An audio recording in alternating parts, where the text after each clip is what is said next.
Ang we time ay yung panahon ninyong mag-asawa o kayong pamilya na kayo lang ang magkakasama at nakatuon sa isa't isa.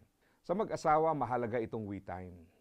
Gaano nyo man ninanais na magkaroon ng anak at kahit gaano nyo kamahal ang inyong mga anak, dapat meron pa din kayong time na kayo lang dalawa ng asawa mo ang magkasama.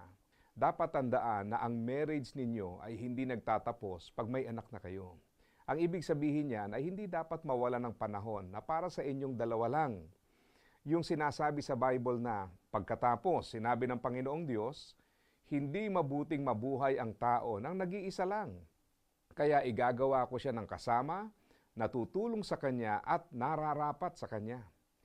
Totoo pa din yan kahit may mga anak na kayo. Dapat matutunan ng mag-asawa na pakiramdaman ng isa't isa dahil kapag ang relasyon ninyong mag-asawa ay humina, madadamay din ang relasyon ng pamilya. Ang paglago ng marriage nyo ay magdudulot din ng paglawak ng potensyal ng inyong sambahayan.